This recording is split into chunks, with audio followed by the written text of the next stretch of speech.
What is going on, YouTube world? What is going on, everybody outside the YouTube world? It is I, your Conquistadork Javier, and the Literary League of Heroes are back with OPRAH Boys Book Club. OPRAH Boys? Woo-woo! OPRAH Boys, the Conquistador Comic Book Club. And with me tonight, I got Derek Hyde. What's going on, D Hyde? Yeah, just hanging out, ready to get back to it. The OPRAH Boys Book Club, my one true love. Let's do this. It's comic books. We're talking the end tonight. Let's just do it. That is right. We are talking the end tonight. That is right. And we also have what's going on, Comics on the Mind Shift. Hey, the end is near. I'm doing good. Hello to everybody. Hello. It is a late night show on the East Coast, and that is because we have our homie Kirk hanging out on all the way from the West Coast. You know how loud this is. Now it's pretty good and loud, yeah. It's getting pretty obnoxious. No. I could do it through the whole episode at this exact volume. It's good. I like it. I can't. Keep on moving. Just go ahead.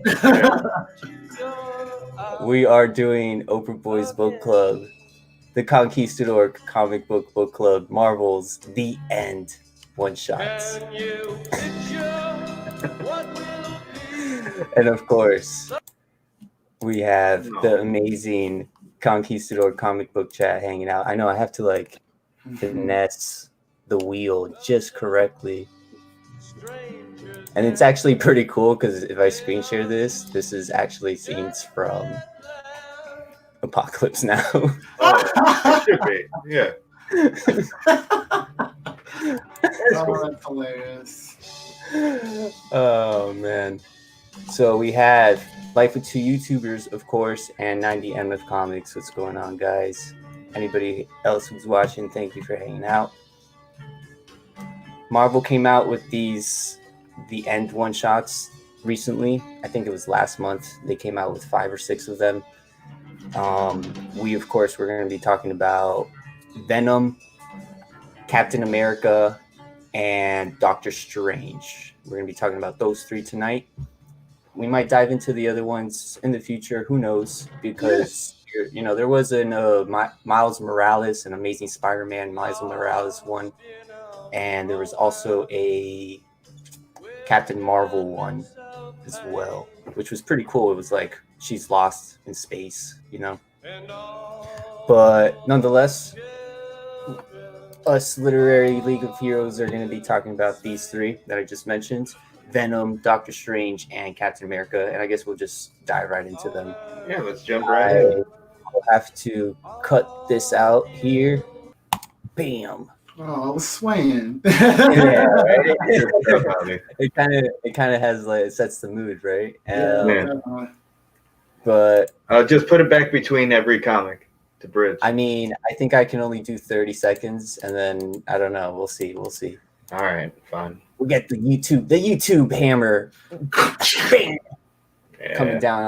coming down on the Conquistadors. But hey, OPRAH Boys Book Club, we alive. We're here. We're the person here. That just rhymes, and I did not intend that. Hey, I have this pulled up right now, so all right. Interesting. Start with this one right here. Yeah. Let me do this first, so it looks all nice and pretty. Captain America: The End, and first and foremost, I will say this: shout out to Puerto Rican Comics in the chat. Puerto Rican, what up, brother? My Puerto Rican brother, what's going on, man? I hope everything is going good over there. Stay safe, man. Everything. I hated the Venom one. He says, "Oh man, we'll get into cool. Yeah, me too." We'll get to that soon. I hated that one. Yeah, we were talking off stream, and yeah, we all have our own mixed feelings about that. Well, Kirk, Kirk is our special guest. I'm trying to like lasso him in, like reel him in, like join in. Yeah, right. Like Come on. make him part of the Conquistadork family, and hopefully join us more on some of these book reviews that we like to do. Very much so. But thank you for hanging out. Of course, man. Captain America: The End. I wanted to say that these covers are. I love these covers. I love the artist Raza. I think it's, I don't know. The artist did all these covers. They're amazing. I dig them. I love the art style. They all have been pretty great. Yeah, they were all pretty good. This one was written and drawn by Eric Larson, who is known for Savage Dragon, and he also did some Incredible Hulk stuff, some Spider-Man covers, and we just recently learned from Kirk that he did some Doom Patrol. I did not know that. We did not know that. Yeah, I won a contest a while back, and I have like 2 books that are signed by him, 2 Doom Patrol books. Yeah, so they're pretty cool. I love decent Doom Patrol, so. Yeah, same here. Good series. No way, Barican Comics says that the first thing about the Captain America is the Stan Lee era, which we didn't even mention, like off air and stuff like that, but apparently they credited the creation of Captain America to Stan Lee. Oh, I didn't see that. Whoa. Yeah, and not the original creator, who I should know, but I do not. So apologies to Joe Simon, right? Joe Simon and Jack Kirby? Probably. Was it Jack Kirby? Yeah. I'm pretty sure. Yeah. But yeah, in this comic, they apparently Marvel, the editing got through, it got through the editors and everything like that. And they actually published on the interior pages how, Captain America created by Stan Lee, which right, yeah. I guess it was just like, I don't know, maybe it was something you have the issue, I guess, but if you want to pull it out. But yeah, I don't have it on me. I will have it lent out. But yeah, that is weird. That is a weird mistake, but at the same time, like, Stan Lee is slathered all over the pages of Marvel all the time, so it's probably easy to just ignore that and assume everything is in its right place. Because you are 100% correct. It is Joe Simon and Jack Kirby, the creators. Yeah, because Captain America was pre-Marvel. That was like, yeah. Captain America #1. Captain America Comics #1, March 1941. Very nice stuff. But this one was written by Eric Larson and drawn by him as well. It's a funky little story. Yeah. We're gonna dive right into it. We're gonna spoil things as much as we can. We're gonna try not to spoil things as much as we can, I think I should say. But we are gonna dive right into it. No, yeah, we are gonna spoil things. But the whole point, I'll just say this, we do the Conquistador Comic Book Club, OPRAH Boys Book Club. OPRAH Boys? We want you guys in the chat to go check out these books for sure. Go pick them up, go read them on your own time, go check them out.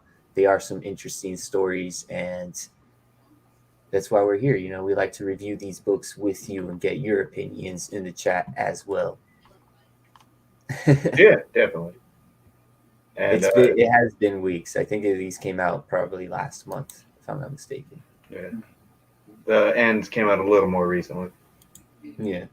But Captain America, the end, it was a funky little story. They had these, like, I like how all of these the end stories, since they're one shots, there's not really tied into like any real continuity. It's just like, here, I'm gonna give you this fucking story. You gonna take it or not? Like, you gonna immerse yourself in this story or not? Like, what? Like, yeah.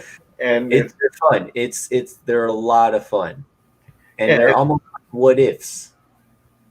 Yeah, the ones that are done well are the ones like Captain America at the end, where they just kind of thrust you right in the middle of it. Like the first few pages is just Captain America fighting a whole bunch of like Red Skulls because everybody's turned into Red Skull, and that's like a zombie pandemic that's going across the country. Is everybody's turning into Red Skulls, Oh and my he's god. just fighting them, and that's like on the first page. Like that's Yeah. how you want that kind of shit to start. Just Right, like here, this is what's happening. Let's go. You're done. Yeah, and the whole thing is just him trying to stop the Red Skull outbreak and he just hasn't been able to figure it out, and people are dwindling and dwindling and dwindling. He's got to figure it out, and yeah. it's nuts. That's crazy. Yeah, and that's established in the first couple pages. Like you know exactly what you're reading. It's like Yeah, an it is. outbreak. Yeah, It is a wild ride of a story for sure. You're just thrown right into this like sort of universe, you know, and you can almost like think of it like an alternate universe, like or like a what if storyline. Yeah, that's what I was gonna say. Yeah, so Captain America is just there fighting all these Red Skulls, and then you know, you get a little bit of plot where it's like he should be dead, but he's not. But you know, you don't get any explanation. That's it, you know, and that's all we really need. And then the story just pushes forward and pushes forward. Um, the whole, I guess, premise of the end books was it was supposed to be like their last days, like the last days of these characters. their Yeah. last hurrah. Their final stand. Yeah, or like not yeah, but like when you read these books, it's like what's the most ridiculous thing that these creators can come up with, and they did. And Mm, yeah, I mean Eric Larson, he you know the whole Red Skull thing happens. He Like that. he like falls into this um into like this like more of these like because like the whole infrastructure is like ruined, so I guess he like falls underground, finds these like tunnels, and then he finds like real people, and then the Red Skulls find them, you know, it's not, you know, it's just like all just coincidental. So and then it's just very insanely written, very patriotically written, where Captain America is literally at the end. He's outnumbered. He's like he takes off his mask and he's old man Steve Rogers. You know, he's not young, so you can yeah. tell that he's getting to his last. Like he's pushing it. You know, he's getting there. And the way that it's kind of like hinted, because it's not really even written per se, but the way that it's drawn and then just in between the lines kind of hinted at you, you can tell that this Captain America is literally using his words and using his sense of like patriotism to push himself. You know, it's Yeah, like this is like he's not really talking to anybody because those things are like a weird hive mind creature thing that aren't really listening anyway. Mm, So he's talking shit to these things and thinking to himself. And there's talking out loud. my my favorite. Oh man, dude, Eric Larson. I'm not a huge Eric Larson fan. I never really got into his style, but this is the first page right here. I pull it up for you guys. It's written. It's we were talking off air a little bit, and it's written almost like in a very old school style. Yeah. Right. Let me see how I can do this here.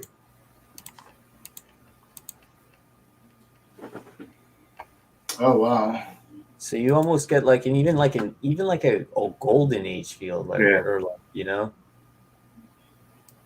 Yeah, it's kind of. Shout out to the colorist Dono Sanchez Almara. Yeah, really good colors. Definitely. Very very sleek colors and very very deep. Nothing too bright. It's more of like a darker scheme, but very full and deep. And his weird, weird sloppy kind of sketchiness that he has, like works so well with this book. It looks It so worked. awesome. It worked really, Yeah. really well. Yeah. Oh, let me not pull that up. But I wanted to pull up one of my favorite pages on this book. It was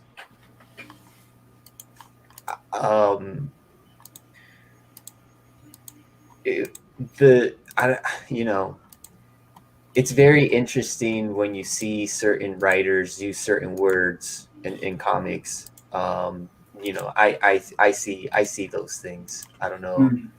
Maybe it's just me being in my crazy mind. But That's what you have an eye for. That's all. he's how do I do this here? There we go. Ooh, wow. Right? Yeah. It's insane. Like They're talking. It's Yeah, they are talking. Yeah, but it's a weird hive mind. So they're like, it's weird that they're communicating because he mentions that. It's like the Borg. Yeah, they absolutely don't have to because they all operate as one. It's a weird choice that he makes. Sorry, there we go. Yeah, it's actually great. It's actually really, really good. I like Yeah, it more and more as we talk about it. I have way too many tabs open right now. It happens, man. Tabs on tabs on tabs. But It's tabbing hard. yeah, I am tabbing super hard right now. God, I want a tab now. The soda? There's this part right down here. They're all nonchalantly shooting at him. I know, that's hilarious. He's just like pushing through. This almost reminds me of Kamandi, the last. Oh word, yeah, last word. Does have that weird. Thousands have died in this field. Millions. The New World Order doesn't care about the individual. It cares about the whole, the movement. Let the weak die and the strong survive. Yeah. Illuminati confirmed. Yeah, and he does keep referring to the skull thing as the New World Order, which is hilarious.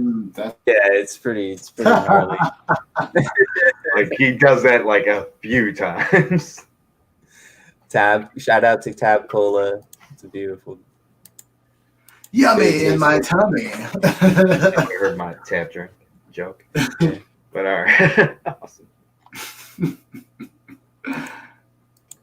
But yeah, man, he fights this like Red Skull MODOK. Yeah. Wow, no, I love MODOK. Yeah, beats his ass, like shatters his little brain. Wow. Yeah, I was waiting to get to the Red Skull MODOK. That's one of the funniest things to me. Oh, it's so good. I love this comic. I'm just like converting other people into like Red Skulls, basically. Yeah. Infected or... Yeah, it's a virus that goes around with a bite or even a smell. So it's airborne now. Geez. Yeah. And like the first spread is hilarious because it has a bunch of different Red Skulls coming at him. One dressed as like a ballerina, or others dressed in like office clothes, and it's just really ridiculous. Like that's the first page. That's like the second page.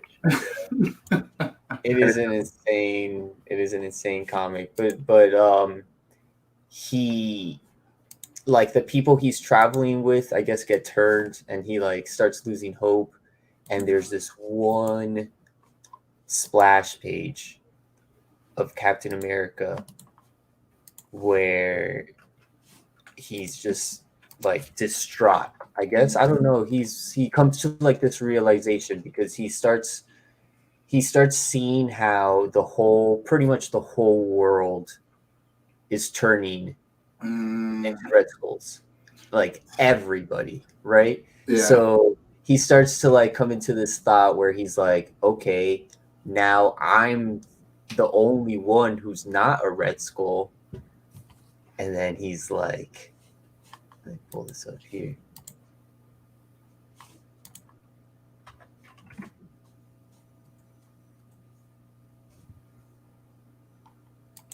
This like, it's me.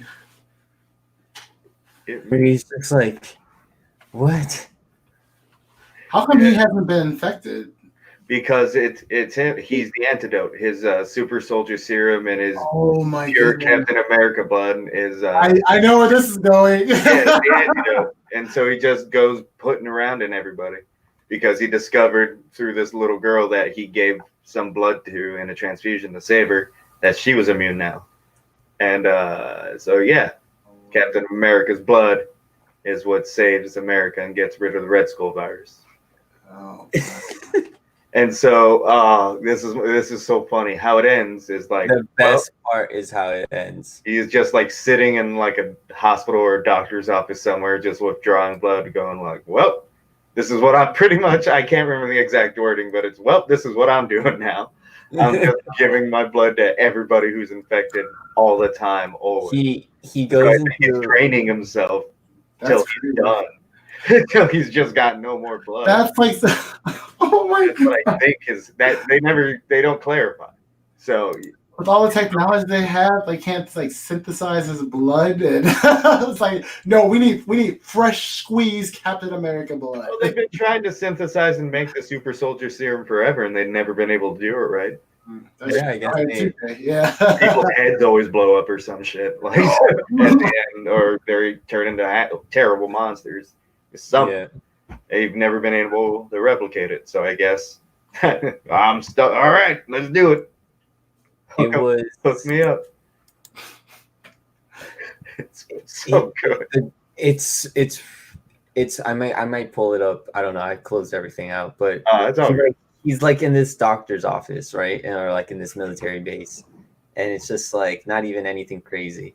And he's just there. He's just like Captain America. And he's just like this serious face. He's just like, I'm Steve Rogers, you know? And then the doctor's like, okay, Cap, like we're gonna draw your blood, like it's like Forever. it's like it might prick or like it might sting or you know he says something along the line of that, and then Captain America, he's like, it's gonna hurt, but this hurt is for freedom or something like that. Yeah, I'm gonna look up the exact quote now. Yeah, you gotta look up the exact wording. I can hear the flag in the background just flaring.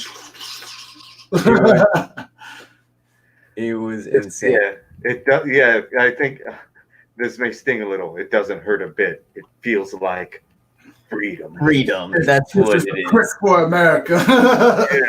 And all of it. Like, how are you feeling, Cap? Never better. Are you ready to give some more blood? I was born ready. Like, it's all the best cliches, like thrown one after another. There's I am a free man and freedom will never die is one thing. He's just full of these things. He said, I was born a free man and I will die a free man.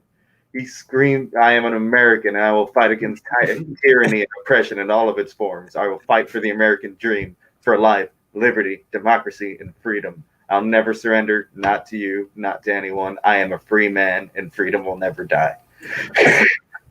Oh, the irony. Yeah. Oh, yeah. Like, Yo, goes nuts. Like, Immortal Biggie Shaq, Oprah Boys, what's going What's up, on? Biggie? yo. Art Chemist, what's good? What's good? Chemist in the house. Yo, I was about to pull up some like the American anthem, like the Star Spangled Banner, as you were reading. Or Hulk Hogan's Real American song. I'm a real American. Right, sir, every man. Oh man. Well, yeah. But yeah, that's a good one. Captain America at the end. I might have to like read that one. Yeah. Sure. It's 10 out of 10 thumbs or whatever. It's good. It's definitely worth the read. Definitely. Give that one 10 American Eagles. Yeah. Yeah, no, it's just a lot of fun. Like, if nothing else, it's not like the best thing in the world. It's not the most amazing written, but it's exactly what it is. And it's all it needs to be. And that's, you need to applaud that sometimes. Well, that's the thing with like one shots. Like, you're not trying to like look for something that you're going to be reading for like like 10, 20 issues. It's like you said, you're gonna get what you get. Yeah, and it's funny that you say that because what is Venom up next?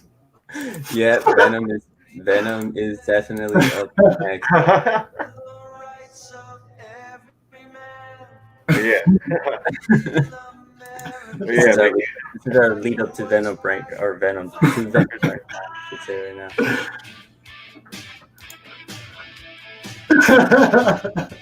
Yes. I can't hang bang. I ain't got no hair. I'm digging it though. America. Yeah. America. America, dude.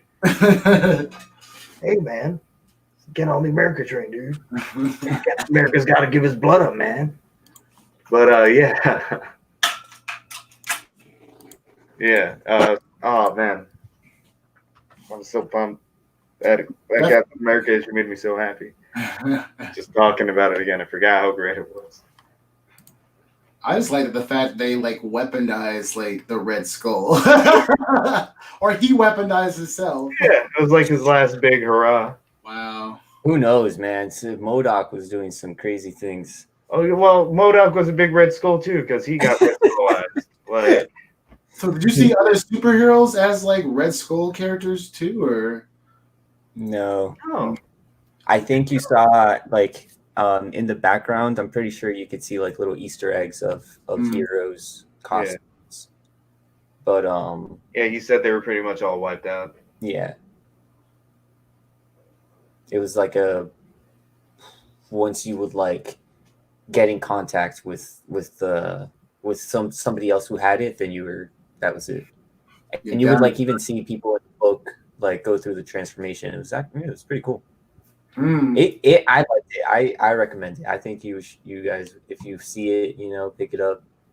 Eric Larson doing a Captain America and drawing it too, just alone for that. It's pretty cool. Yeah, I'm not too familiar with his modern day work. Like, I definitely like his stuff with like, cause he did some Hulk stuff too, right? Pretty sure he did some Hulk stuff. Yeah, this one, I'm not sure if it has a title page. I'm trying to look for the guy. I think it's in the back. It's in the back. Let me check. Yes, it is. Adam Warren, Jeffrey Chamba Cruz, Guru Effects on the colors, and of course Raza on the cover. The RZA. Yeah, that's what I keep hearing too. It's RAHZZAH. Oh, okay. Raza.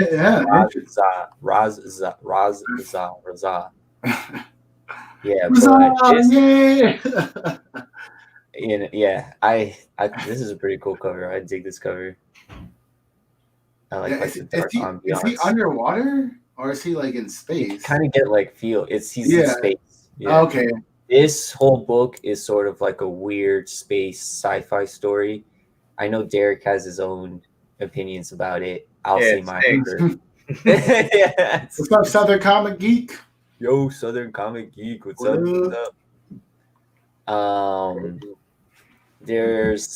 I read it. It took me about 4 times to read this book. So I kept putting it down, picking back up. It was it's long. It's pretty long. But yeah, it's long, but it's also wordy. Very wordy.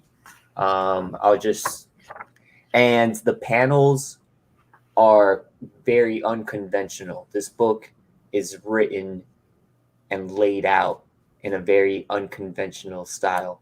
Unconventional is a nice word for stupid. Whoa, what's going on here? There's a lot of writing, there's a lot of colors, there's a lot of trippy effects, a lot of background, a lot of things going on at one time, and a lot of text that's pushing the plot forward almost forcefully, but it's almost. No, dude, the whole thing is so forced. Like, what you're not mentioning is like my main gripe with it, and it just makes the book so boring that even all the crazy loony interstitials and crazy little transitions and stuff doesn't make up for it. It's all just told from the point of view It's all narration from some unknown being that you're not sure who's narrating until the last page, and then the reveal of it doesn't make sense to how the thing is speaking the whole time, and it's like not a fun reveal. It's and it's all narrated, and it's all written so like I mean, you can go ahead. You can. highfalutin. Yeah, Well, it's it's extremely. Would you say I called it highfalutin. highfalutin? Yeah, That was the only way I could describe it. yeah, highfalutin. Yeah. But I just couldn't. I don't know. It's so up its own ass, and it's telling like a story that literally spans millennia, and it's just telling you what happened over like the big amount of time. It's just showing you the panels and then making cutesy, dumb jokes that don't fit in the weird, hard sci-fi, like Venom creating universe thing that it's trying to get at, which is cool. Like the idea of it is neat, but it's just I don't know. So yeah, it goes through these like weird it goes through times. It's like time is just and the art's fine. No, I like the art. Like, the colors are pretty cool too, but it's like elapsed time frame of battle in real time, 30 seconds, and it's just like going through all these like. It's like trying to be very jokey and trying to just be very descriptive. It's very random times. It's random times, and it's very convoluted. But, it goes through the story of Venom, the symbiote, not Venom with Eddie Brock. No. And I guess, did you enjoy the first part of like the whole deterioration of Eddie Brock? Well, yeah, the idea of it and the art of it, but that was like a page or two in like this thing, and maybe like just a panel or two. Really, they kind of glossed over it pretty quickly. Yeah, and because again, this thing it takes place over the span of millennia, and it's a one shot. Like it has a lot of cool ideas. If it would have like taken issues to explain, it might have been awesome. Might have been, but this felt like an elevator pitch for like a longer series. Yeah, so it goes through this like telling. They like arrows. They love arrows. Oh yeah. Like read this spot right now. So it goes through this telling of how Venom uses himself to keep Eddie's body alive. Or at least functioning, at least to the point where he could use it as a host. So Venom is using his own symbiote to create like brain cells inside of Eddie's brain. And even to like Eddie's last dying moments where like his memories are fading, Venom is like trying to like input false memories to like try to keep him functioning. And it even describes how when he like let him go, like when Venom finally like released Eddie Brock, he just like instantly deteriorated into like no, not even dust. Yeah, he just turned into dust, like pretty much. Jeez. And so they mentioned that he kept him alive all that time, like that many years, that human civilization collapsed and like robots and technology took over. And now there's a technological advancement warfare deal, and computers are taking over and artificial intelligence is taking over, and galaxies and universes are being taken over by nanotechnology being spread throughout space. And you're just like, what is going on? How is how is Venom involved in all of this? And it just, and then like how Derek mentions, it's just like a story across millennia where it's just like Venom figures out all these things because he has the codex with him, and he's able to use the codex and use all these like superheroes that he's controlled or that have like taken over Venom at some point in time. So he's able to like use Quicksilver Quicksilver. They hit it, right? Yeah. You had it. Yeah. Sorry. Yeah, exactly. To like run really fast and like run through time, or like use what is it, Madrox's power? Yeah, Jamie Madrox. Multiple man to like create an army of himself to fight against the nanobots. Jeez. Yeah. And one of the nanobots is Tony Stark. Like like artificial intelligence of like somebody got a hold of like an AI of Tony and like uploaded it. It's just like we had on a flash drive. Like, come on. Who is narrating the whole let me just upload it. Yeah. The spoiler. And that's what the whole spoiler or like twist of the book is that artificial Tony Stark intelligence is telling you the whole story. So, I was so happy I was along for that review. Oh, hell to Tony. Yeah. And again, it didn't feel like it was Tony Stark AI. It just felt like somebody, I don't know. It felt like somebody read a lot of Neil Gaiman books trying to write. I don't know. It was, I don't know. It didn't like it. Highfalutin. It was weird. Highfalutin. That's the best word I could come up with. That's the word of this episode. Yep. It's right on the whiteboard. Highfalutin. Guys. Yeah. Vocabulary. It's good. Yeah, but there's not even much like to say about it. Like there was a lot that happens, but it's just kind of glazed over a lot of the, just important facts to the plot. Oh, there's a big war of the Eternals at some point. It's just that they try to cram a lot in one book, and it doesn't work. If you're trying to like be engaged in the story, it's almost like you have to look everywhere. And you might become part of a certain part of the story, and it's just like you said, a couple panels is gone. Like no more. But yeah, like again, for comparison, the Captain America one just threw you in such a dumbass, ridiculous fucking premise of just him fighting Red Skull zombie monsters, and it's just there, first page, and that's what the whole thing was about, and the whole plot and why it happened, everything was driven by dialogue, and that's it. It was perfect. You were engaged the whole time. This was like you're reading somebody's poorly written like sci-fi novel. With weird, there was one joke in that thing that like made me go, oh, this is bad. They were talking about Venom is doing what he can to the genetics and remixing them, and because they wrote remix in it, there was like a Venom as a DJ for like 5 or 6 panels. Oh yeah.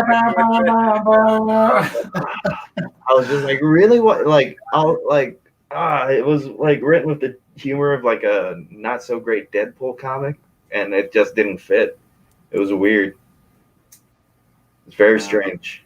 It was a very strange tone. I pulled this up because this is what it reminded me of, like what the story was. It reminded me of Aqua Teen Hunger Force. I don't know if you guys. I love that show. It was one of the older episodes where the ghost of Christmas Past comes and he's a robot. Yeah. All right. Thousands and thousands of years ago.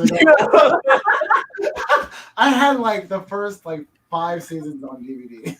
Yeah. All right. We got to do this.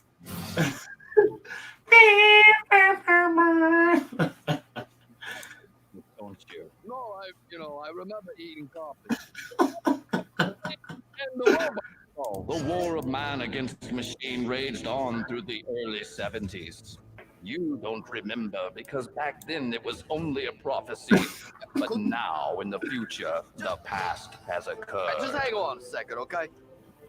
Sure. You're the ghost of Christmas past, right? That is correct. Okay, well, I mean, you know that it's February, right? Right? I am a robot. Well, obviously. What are you, stupid?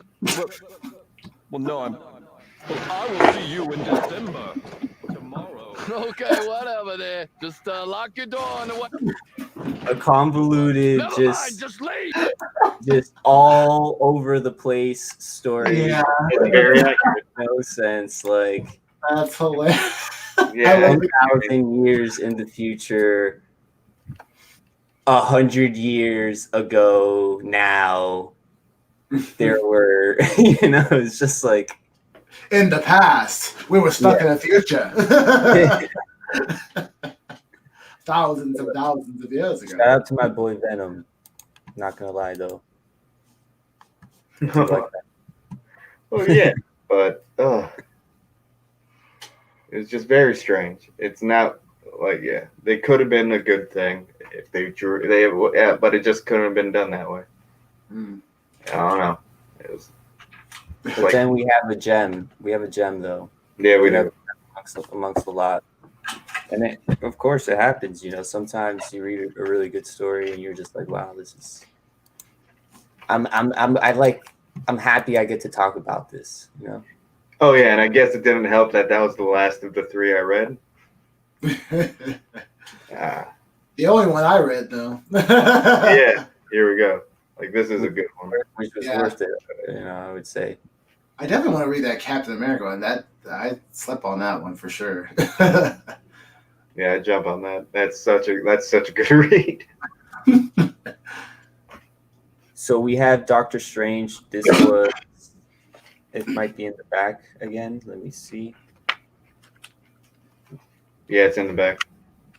You have it? Yeah, it's Leah Williams and Felipe Andrade.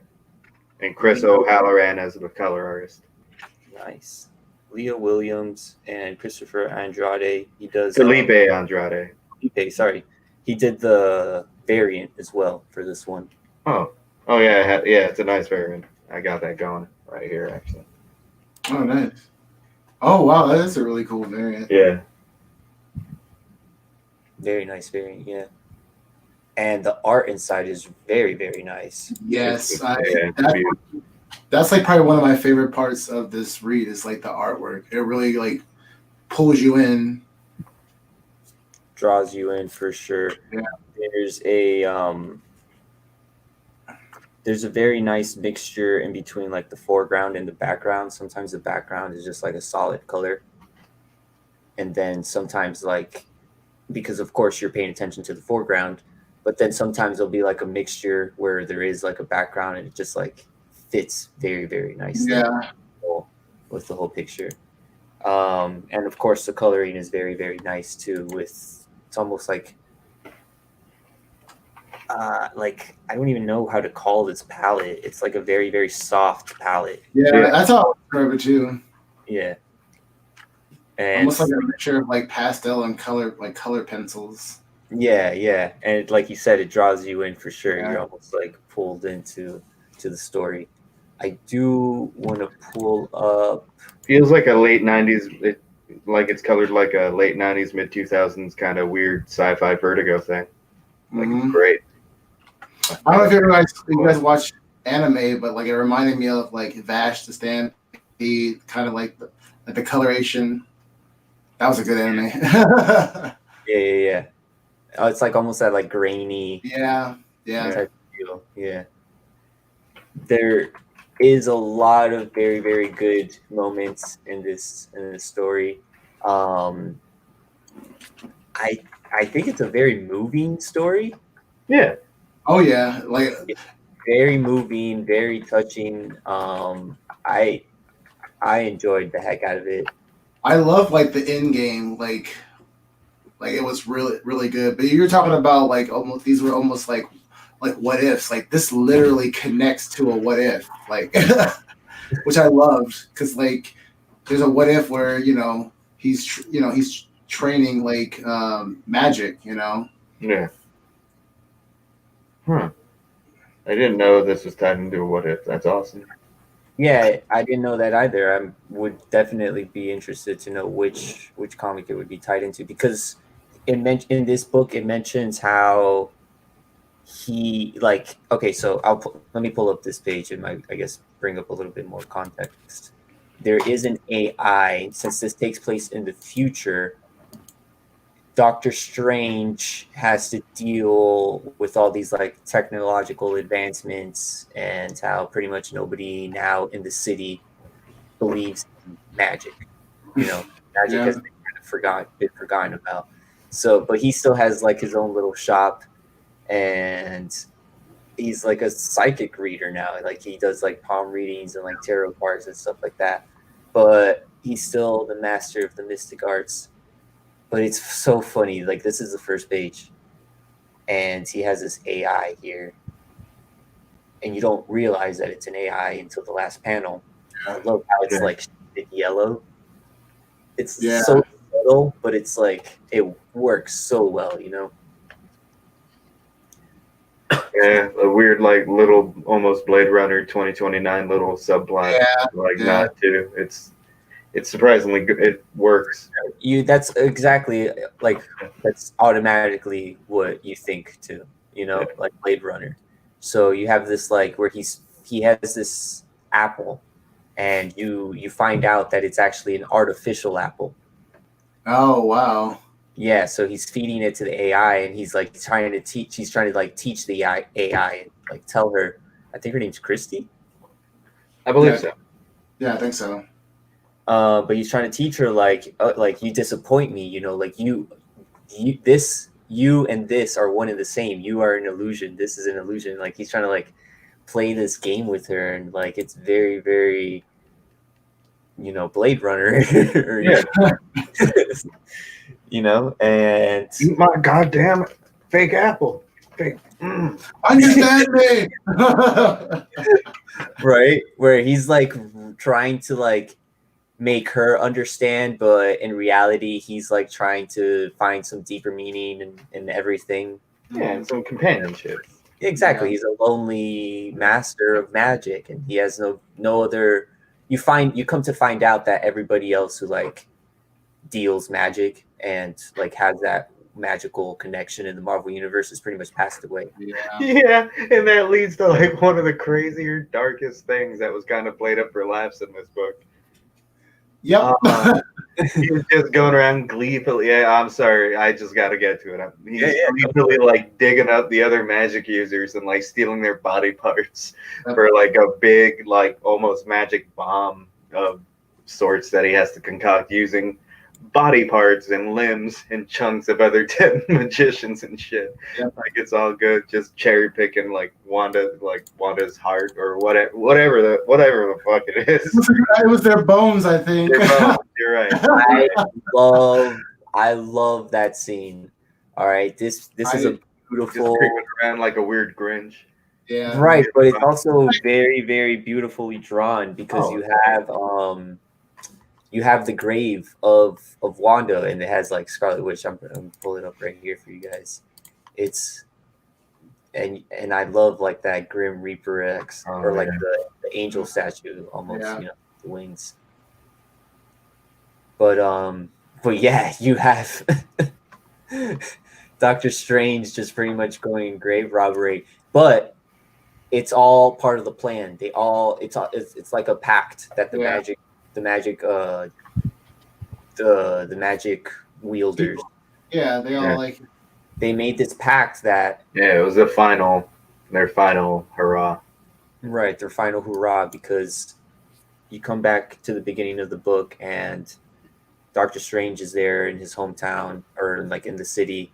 He opens up shop, and like these cyberpunk, like almost gangsters, you know, come in, and they're like, you know, laughing at him, making fun of what he does and like his whole gimmick, and he pretty much scares them away with his magic. You know, he kind of intimidates them. He's gonna hex us. He pretty much intimidates them to the point where he's like, "All right, get the heck out of here." But after he does that, the AI is like, "Oh, was it worth it?" And he was like, "What do you mean?" She was like, "Oh, was it worth it to use pretty much your last bit of magic on that?" And he was like, "What?" Some of the last bit of your magic. Yeah. Because yeah, this whole thing's so silly. Yeah, I love the conversations between him and Wong because it's like, but it's almost left to like make you as the reader like, It's real. I guess, is he really talking to Wong, or is he just like out of his mind, just bonkers talking to himself? You know what I mean? Yeah, because they make the nice narrative choice of not showing you the Wong statue talking back to him or not. It's just him responding. I like that. I like that. Oh, that's great. Excuse me, Kirk, you mentioned Trigun earlier, and this whole thing has sort of like this weird Trigun-esque vibe. It does. Because Doctor Strange is actually like on this mission to go to all these graves, you know, and pretty much gather up all these materials and necessary magical components that he needs to like reignite this magical furnace, if you will. Yeah. And he has Wong's statue on his back. Yep. Just But he was like walking through the city with it too, and people are just like, "Huh?" So talking to it the whole time. Right, that's what we're talking about when we mention Wong, and of course we know Wong is almost like his apprentice, or almost like it's his buddy at this point, really. But yeah, his best friends. You know, the person that he spent all the time with at the Sanctorum. Yeah, but it's left to let you. It's set up to let you know, like he's you know, he kind of sacrificed himself for like Doctor Strange, you know, which is pretty cool. Yeah, sure. So you get these two amazing panels where they're traveling, they're going through the desert, and Doctor Strange is talking to the Wong statue because it's like, I guess, a cabinet made of stone, and it opens up and the Wong statue's inside. So he's talking to the Wong statue, and they're out in the desert, and Doctor Strange's like, you know, it'd be really warm if I just like curled up in there and slept in there for the night.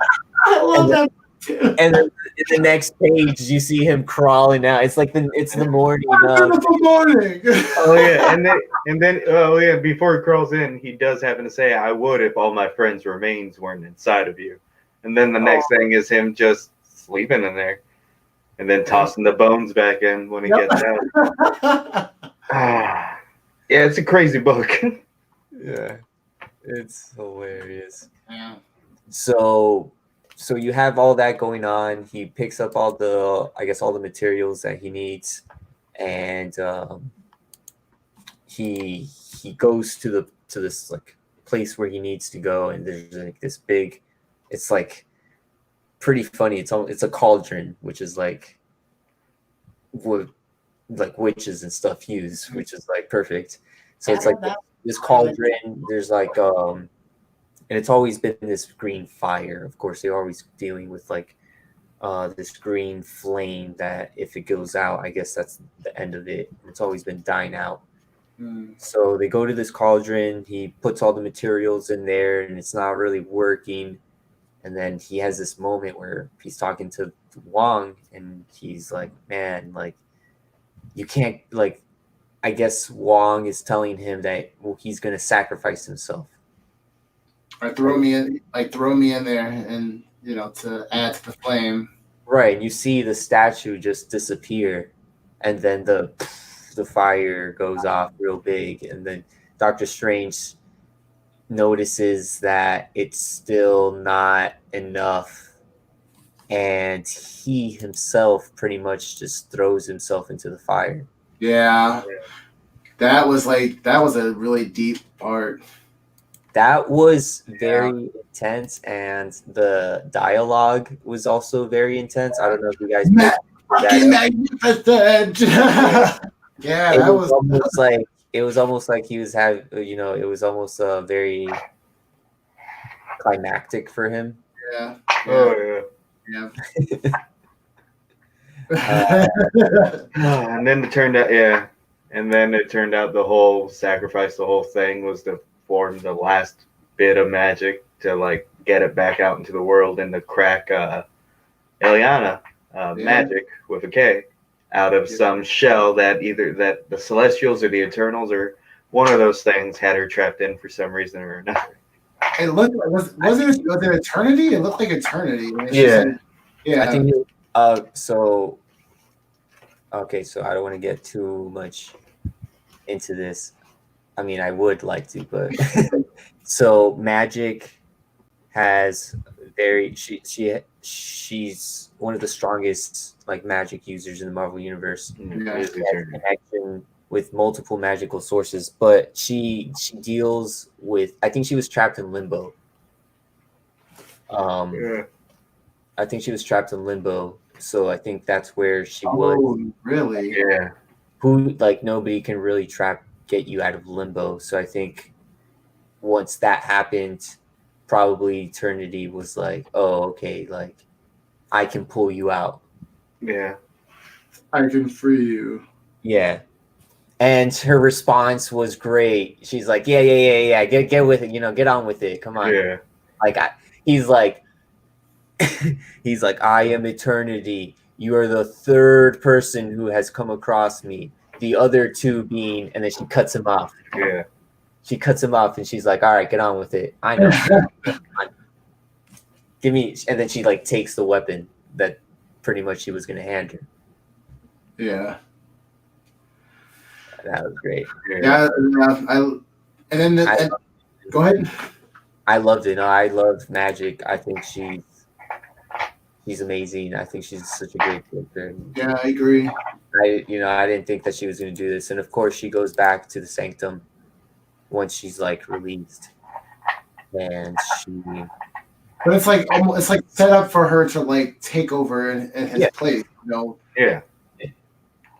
And that shot of her walking through the city when she gets back that's such a beautiful page. Yeah.